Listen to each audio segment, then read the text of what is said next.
Hi friends, welcome back to my channel. ಇವತ್ತು ನಾವು ಹುರುಳಿಕಾಳಿಂದು ಬಸ್ಸಾರು ಆಮೇಲೆ ಪಲ್ಯ ಮಾಡೋದು ಯಾವ ರೀತಿ ಅಂತ ನೋಡೋಣ.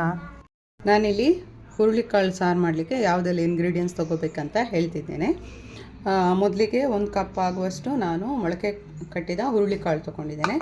ಆಮೇಲೆ ಅರ್ಧ ಟೊಮೆಟೊ, 1 ಈರುಳ್ಳಿ, ಸ್ವಲ್ಪ ಕೊತ್ತಂಬರಿ ಸೊಪ್ಪು, 1 ಸ್ಪೂನಷ್ಟು ಕರಿಬೇವು, ಆಮೇಲೆ ಒಂದು 4-5 ಎಸಳು ಬೆಳ್ಳುಳ್ಳಿ, 2 ಸ್ಪೂನ್ ಆಗುವಷ್ಟು ತೆಂಗಿನಕಾಯಿ ತುರಿ, ಆಮೇಲೆ ಹುಣಸೆ ಹುಳಿ, ಅರ್ಧ ಸ್ಪೂನ್ ಜೀರಿಗೆ, ಅರ್ಧ ಸ್ಪೂನ್ ಕರಿಮೆಣಸು, ಆಮೇಲೆ ಅರಶಿನ.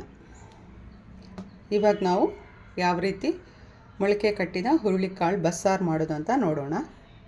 ನಾನಿಲ್ಲಿ ಕುಕ್ಕರ್ ತೊಗೊಂಡಿದ್ದೇನೆ. ಇದಕ್ಕೆ 1 ಕಪ್ ಆಗುವಷ್ಟು ಮೊಳಕೆ ಕಟ್ಟಿದ ಹುರುಳಿಕಾಳು ಹಾಕ್ತಿದ್ದೇನೆ. ಆಮೇಲೆ ಇದಕ್ಕೆ ಜಾಸ್ತಿ ನೀರು ಹಾಕೋಕ್ಕೆ ಹೋಗ್ಬೇಡಿ, ಸ್ವಲ್ಪ ಹುರುಳಿಕಾಳು ಮುಳುಗುವಷ್ಟು ನೀರು ಹಾಕಿದರೆ ಸಾಕು. ಆಮೇಲೆ ಸಾರಿಗೆ ಬೇಕಾಗುವಾಗ ನಾವು ನೀರು ಬೇಕಿದ್ರೆ ಸೇರಿಸ್ಕೋಬೋದು. ರುಚಿಗೆ ಬೇಕಾಗುವಷ್ಟು ಸ್ವಲ್ಪ ಉಪ್ಪು ಹಾಕ್ಕೊಳ್ಳಿ. ಆಮೇಲೆ ಇದಕ್ಕೆ ಸೊಪ್ಪು ಬೇಕಿದ್ರೂ ಹಾಕೋಬೋದು, ಇಲ್ಲಾಂದರೆ ತರಕಾರಿ ಹಾಕೋಬೋದು. ನಾನಿಲ್ಲಿ ಅರ್ಧ ತುಂಡಿನಷ್ಟು ಸೋರೆಕಾಯಿ ಹಾಕ್ತಿದ್ದೇನೆ. ಇದನ್ನಿಷ್ಟು ಹಾಕಿ ಈಗ ನಾನು ಮುಚ್ಚಳ ಹಾಕಿಬಿಟ್ಟು 2 ವಿಸಿಲ್ ಕೂಗಿಸ್ತೇನೆ. 2 ವಿಸಿಲ್ ಹಾಕಿಸಿದ್ರೆ ಸಾಕು. ಗ್ಯಾಸನ್ನು ಮೀಡಿಯಮ್ ಫ್ಲೇಮಲ್ಲಿಟ್ಟು 2 ವಿಸಿಲ್ ಹಾಕಿಸಿ.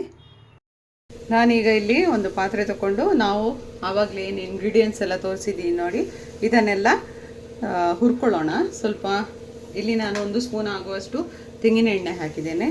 ಆಮೇಲೆ ಇದಕ್ಕೆ ಜೀರಿಗೆ ಮತ್ತು ಕಾಳುಮೆಣಸು, ಆಮೇಲೆ ಒಂದು ಬ್ಯಾಡಗಿ ಮೆಣಸು ಹಾಕ್ತಿದ್ದೇನೆ. ಇದು ಮೆಣಸು ನಿಮಗೆ ಖಾರ ಎಷ್ಟು ಬೇಕೋ ಅಷ್ಟು ನೋಡ್ಕೊಂಡು ಹಾಕ್ಕೊಳ್ಳಿ. ಇಲ್ಲಿ 1 ಕಪ್ಪಿದ್ದು ಮೊಳಕೆ ಕಾಳು ಸಾರು ಮಾಡೋದ್ರಿಂದ ಇಲ್ಲಿ ನಾನು ಖಾರ ಸ್ವಲ್ಪ ಕಡಿಮೆ ಹಾಕ್ತಿದ್ದೀನಿ. ನೀವು ಜಾಸ್ತಿ ತೊಗೊಳ್ಳೋದಾದರೆ ಜಾಸ್ತಿ ಹಾಕ್ಕೊಳ್ಳಿ. ಇವಾಗ ಇಲ್ಲಿ ಬೆಳ್ಳುಳ್ಳಿ ಹಾಕ್ತಿದ್ದೇನೆ, ಆಮೇಲೆ ಕರಿಬೇವು, ಆಮೇಲೆ ಒಂದು ಈರುಳ್ಳಿ, ಇಷ್ಟನ್ನು ಹಾಕಿ ಸ್ವಲ್ಪ ಹೊತ್ತು ಫ್ರೈ ಮಾಡಿ. ಜಾಸ್ತಿ ಫ್ರೈ ಆಗೋದೇನು ಬೇಡ, ಸ್ವಲ್ಪ ಹೊತ್ತು ಫ್ರೈ ಆಗಿ ಆಮೇಲೆ ಕೊನೆಗೆ ನಾವು ಇದಕ್ಕೆ ಟೊಮೆಟೊ ಹಾಕುವ. ಟೊಮೆಟೊ, ಆಮೇಲೆ ಸ್ವಲ್ಪ ಕಾಯಿ ತುರಿ, ಕೊತ್ತಂಬರಿ ಸೊಪ್ಪು ನಾನು ಆಮೇಲೆ ಮಿಕ್ಸಿಗೆ ಹಾಕುವಾಗ ಹಾಕ್ತೇನೆ. ಇದಿಷ್ಟನ್ನು ಸ್ವಲ್ಪ ಹೊತ್ತು ಫ್ರೈ ಮಾಡುವ. ಇಲ್ಲಿ ನಿಮಗೆ ಬೇಕಿದ್ದರೆ ಗರಂ ಮಸಾಲೆ ಬೇಕಿದ್ದರೂ ಹಾಕ್ಬೋದು, ಆದರೆ ನಾನಿಲ್ಲಿ ಗರಂ ಮಸಾಲೆ ಹಾಕದೆ ಮಾಡ್ತಿದ್ದೇನೆ. ಯಾಕಂದರೆ ಗರಂ ಮಸಾಲೆ ಹಾಕಿದರೆ ಅದರದ್ದೇ ಫ್ಲೇವರ್ ಕೊಡುತ್ತೆ.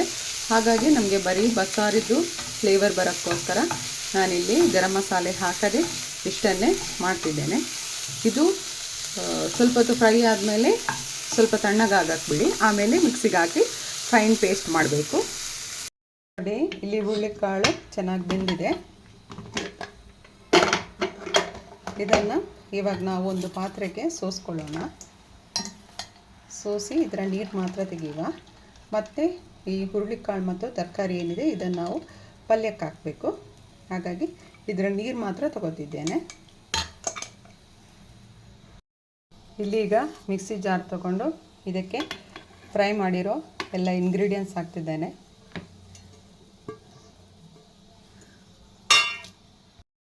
ಸಣ್ಣ ತುಂಡು ಹುಣಸೆ ಹುಳಿ, ಆಮೇಲೆ ಕೊತ್ತಂಬರಿ ಸೊಪ್ಪು, ಬೇಯಿಸಿರುವ ಹುರುಳಿಕಾಳು ಏನಿದೆ 1 ಸ್ಪೂನ್ ಇದಕ್ಕೆ ಹಾಕಿ ರುಬ್ಬುವಾಗ ಆವಾಗ ಇದು ಸ್ವಲ್ಪ ಗ್ರೇವಿ ದಪ್ಪ ಬರುತ್ತೆ. ಹಾಗಾಗಿ ಆಮೇಲೆ ರುಚಿನೂ ತುಂಬ ಚೆನ್ನಾಗಿರುತ್ತೆ. ಹಾಗಾಗಿ ಸ್ವಲ್ಪ ಇದಕ್ಕೆ ಹಾಕಿ ರುಬ್ಬಬೇಕು. ಸ್ವಲ್ಪ ನೀರು ಹಾಕಿ ರುಬ್ಬಿ. ಈಗ ನಾವು ಸಾರು ಮಾಡೋದು ಹೇಗೆ ನೋಡೋಣ. ಮೊದಲಿಗೆ ಇಲ್ಲಿ ತೆಂಗಿನ ಎಣ್ಣೆ ಹಾಕಿದ್ದೇನೆ. ಇದಕ್ಕೆ ಸ್ವಲ್ಪ ಕರಿಬೇವು, ಇದಕ್ಕೆ ಬೇಕಿದ್ರೆ ಈರುಳ್ಳಿ, ಸಾಸಿವೆ ಎಲ್ಲ ಹಾಕ್ಬೋದು, ಬಟ್ ನಾನಿಲ್ಲಿ ಕರಿಬೇವು ಮಾತ್ರ ಹಾಕಿ ಮಾಡ್ತಿದ್ದೇನೆ. ಇವಾಗ ಇದು ನಾವು ರುಬ್ಬಿರೋ ಮಸಾಲೆ, ಅದನ್ನು ಸ್ವಲ್ಪ ಹಾಕುವ. ಇಲ್ಲಿ ಮಿಕ್ಸಿಯಲ್ಲಿರೋ ಮಸಾಲೆಗೂ ಸ್ವಲ್ಪ ನೀರು ಹಾಕ್ತಿದ್ದೇನೆ. ನೀರು ನಿಮಗೆ ಎಷ್ಟು ಬೇಕೋ ಅಷ್ಟು ನೋಡಿಕೊಂಡು ಹಾಕ್ಕೊಳ್ಳಿ. ಇವಾಗ ಇಲ್ಲಿ ಬೇಯಿಸಿದ ಹುರುಳಿಕಾಳು ಸಾರು ನೀರು ಹಾಕ್ತಿದ್ದೇನೆ. ರುಚಿಗೆ ಬೇಕಾದಷ್ಟು ಉಪ್ಪು,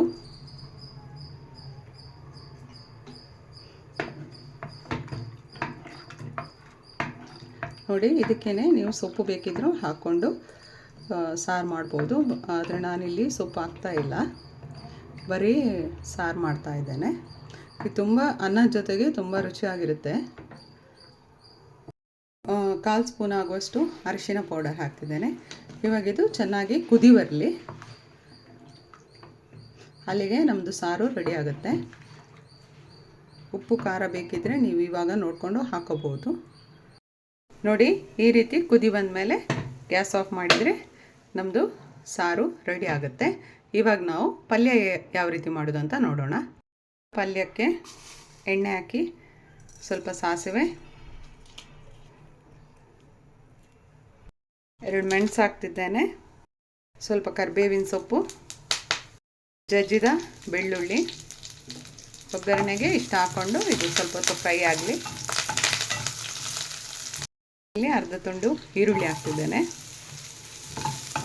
ಇದಿಷ್ಟು ಚೆನ್ನಾಗಿ ಫ್ರೈ ಆಗಲಿ. ಪಲ್ಯಕ್ಕೆ ಯಾವಾಗಲೂ ಬೆಳ್ಳುಳ್ಳಿ ಹಾಕಿದಷ್ಟು ಫ್ಲೇವರ್ ಚೆನ್ನಾಗಿರುತ್ತೆ. ಆಮೇಲೆ ಈ ಹುರುಳಿಕಾಳು ಆರೋಗ್ಯಕ್ಕೂ ತುಂಬ ಒಳ್ಳೆಯದು. ಇಲ್ಲಿಗೆ ನಾನು ಆವಾಗಲೇ ಸೋಸಿಟ್ಟಿರುವ ಹುರುಳಿಕಾಳು ಮತ್ತು ಸೋರೆಕಾಯಿ ಇದಕ್ಕೆ ಹಾಕಿ ಚೆನ್ನಾಗಿ ಒಂದು ಸಲ ಮಿಕ್ಸ್ ಮಾಡಿ ಒಗ್ಗರಣೆ ಜೊತೆಗೆ. ಇವಾಗ ಇದಕ್ಕೆ ರುಚಿಗೆ ಬೇಕಾದಷ್ಟು ಉಪ್ಪು ಹಾಕಿ, ಉಪ್ಪು ನೋಡ್ಕೊಂಡು ಹಾಕ್ಕೊಳ್ಳಿ, ಯಾಕೆಂದರೆ ನಾವು ಆವಾಗಲೇ ಬೇಯಿಸಿರುವಾಗ ಕೂಡ ಉಪ್ಪು ಹಾಕಿದ್ದೇವೆ. ಹಾಗಾಗಿ ಉಪ್ಪನ್ನು ಸ್ವಲ್ಪ ನೋಡಿಕೊಂಡು ಉಪ್ಪು ಹಾಕ್ಕೊಳ್ಳಿ.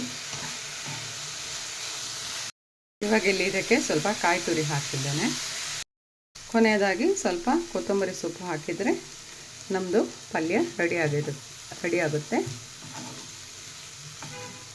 ತುಂಬ ರುಚಿಯಾಗಿರುತ್ತೆ. ನೀವು ಒಂದು ಸಲ ಟ್ರೈ ಮಾಡಿ. ವಿಡಿಯೋ ಇಷ್ಟ ಆದರೆ ಲೈಕ್ ಮಾಡಿ, ಸಬ್ಸ್ಕ್ರೈಬ್ ಮಾಡದೆ ನೋಡ್ತಿರೋರಾದರೆ ದಯವಿಟ್ಟು ಸಬ್ಸ್ಕ್ರೈಬ್ ಮಾಡಿ.